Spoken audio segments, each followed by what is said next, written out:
hand-built in the UK, is with the notion that, look, everybody's got different tastes, everybody's got different rooms, different kind of furnishings, and it's a very fine-tuning way of changing the compliance of fundamentally of the response of these loudspeakers and our reference 3s and reference 5s, the bigger ones. And it's something as simple as this. We have port tube, which are replaceable. Here are the long ones, this is the short ones.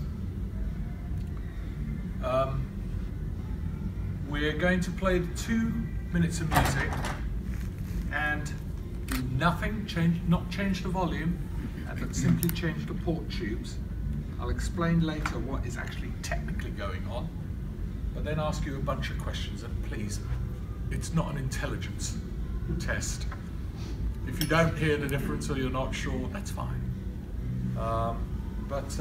Okay, let's go. You fit the port tubes, and of course, it's like a camera bayonet fitting. You mustn't let any air escape with the camera, it mustn't let light, but it's quite a difficult piece of engineering. But now we're putting the long port tubes, and there's no cheating. We have not changed the volume or anything, and from the top. Between 1 and 2, who had a preference?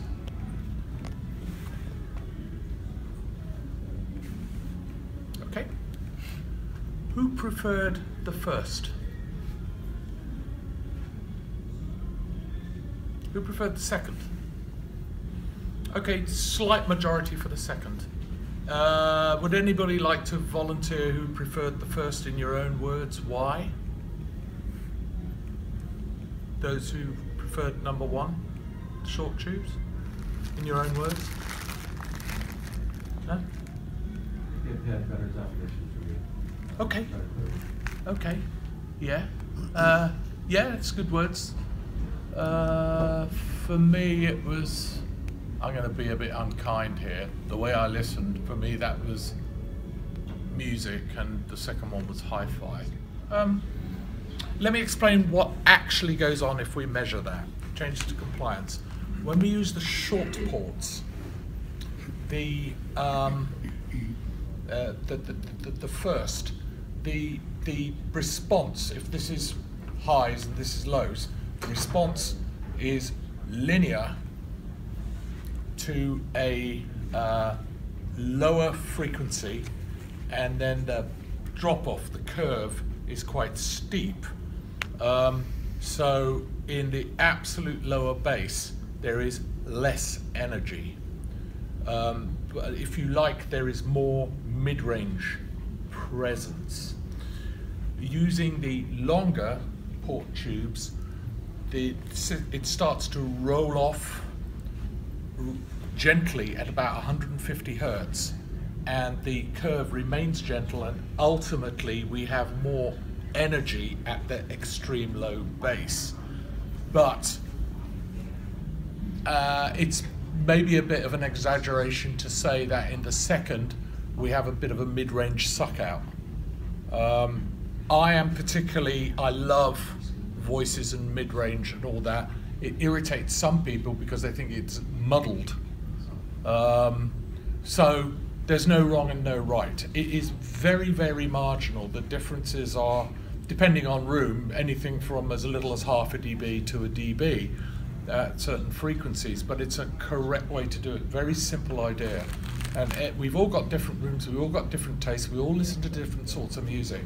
And that's just on the reference ones. That's on the towers, we got double ports, and you can do mix and match, and it really is very interesting. Just a last word, and then we'll carry on with some music. We had a majority for the long ports, didn't we? So we'll keep the long ports in. Boo! It's okay, you know, you're the guys who are going to buy these loudspeakers, aren't you? But we'll keep the long ports in. But just a little word about reference. We do a whole bunch of loudspeakers, and the KEF reference series, reference is not an empty word just slung onto it, you know. Hey, you know what, this is my reference wallet, best leather, and you know, and just adding the word reference means that the guy can charge me more for it. But at KEF, reference is a methodology. What does that mean? Each loudspeaker is hand built. It's not a production line. One man builds one pair. One man is supplied with pre-matched down to component level and is responsible for assembling a completed loudspeaker, pair of loudspeakers, very closely pair matched to an absolute. If you come to our factory, there is the reference one line standard, and it has to, within the audible bandwidth, within very close tolerance, plus or minus half a dB, match. And if it fails, we beat him with a stick. No, we don't. You know, it goes back, then there might be a problem, air leak or something like that. So it's extreme quality control, more expensive to do, and it's, dare I say it, part of the justification of these speakers are not cheap. They're $8,000 a pair. But it is a very unique approach and very interesting to see.